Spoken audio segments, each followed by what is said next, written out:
Thank you, Mr. Speaker, members.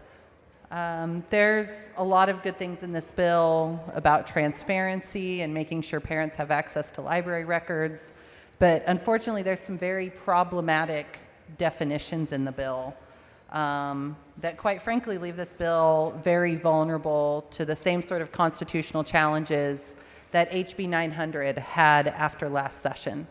And so what my amendment does is it removes the parts that are most concerning, the definitions of the definitions of indecent content and the definitions of profane content.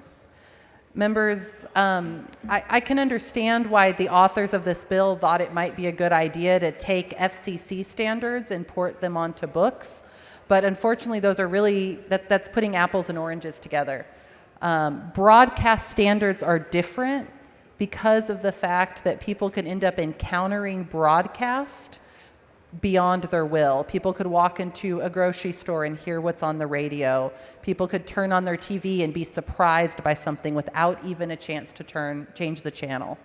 That's not how books work. To really end up encountering with content in a book, you have to pick up the book, you have to open it, and you have to read it. You have to engage. And so the Supreme Court has had two very different standards for how broadcast is handled and how books and libraries are handled. And so what my amendment does is it strikes these definitions related to broadcast. The other really important thing about broadcast is that it only applies between the hours of 6 a.m. and 10 p.m. It also doesn't apply to cable. It doesn't apply to satellite, because those are subscriptions you have chosen to engage with.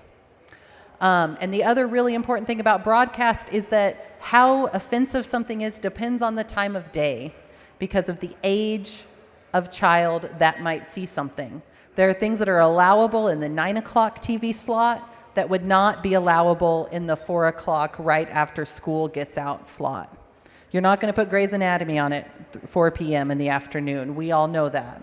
But you can put it on at 7 or 8 o'clock when most of the little ones are in bed. So members, these definitions as written are unconstitutionally vague, are going to cause a lot of confusion, and are going to end up banning works that we really shouldn't be prohibiting from our schools.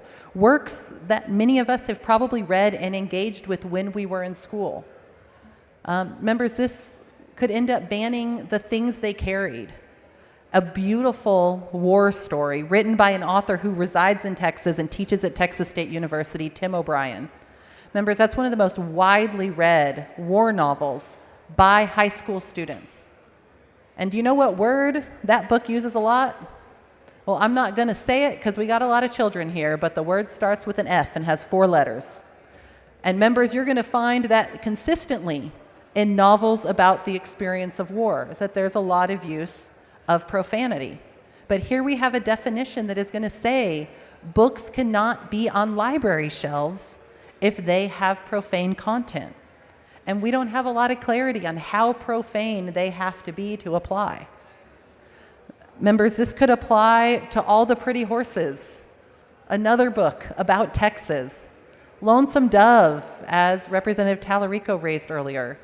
Bless Me Ultima, a book that has also been widely read by Texas high school students. And members, I remember my teacher getting a little embarrassed when she had to explain to us what a few of the words in Spanish meant. But that's okay. It was still appropriate for high school students to engage with a book with a little bit of profanity. This could apply to A Lesson Before Dying, The Handmaid's Tale, Catcher in the Rye, The Color Purple, Slaughterhouse-Five. And I find the fact that this would apply to Slaughterhouse-Five particularly interesting because Slaughterhouse-Five is actually one of the books that the Supreme Court ordered back on the shelves in the landmark case of Pico versus Island Free Board of Trustees. This could apply to Catch-22, a book I read and loved in high school that has another great war novel, but that has a lot of scenes that take place in a brothel. This would apply to Huckleberry Finn, a book that uses the N-word more than 200 times throughout, but is still a classic work of literature that has value for our students. It would apply to Absolutely True Diary of a Part-Time Indian, Beloved, I know why the caged bird sings. The grapes of wrath. The sun also rises. Remember, these are authors that most of us have enjoyed and believe should be accessible. It's a good one. For what purpose? Will the gentlelady yield for questions? Ms. Toth, for what purpose? Will the gentlelady yield for questions? Gentlelady yield for questions? Not at this time. Not at this time, Mr. Toth. So, members, I want to point out that we are catching things we do not mean to catch with overly broad definitions, and we are catching books that in some instances, if we're looking at Hemingway, have been on school library shelves for almost 100 years without major problems. So we need to strike these problematic definitions, move forward with a narrower version of the bill that encourages transparency, and create some of these local engagement opportunities, but without unconstitutionally banning great works of literature. So members, I urge your support on this amendment, and I would be happy to yield for any questions.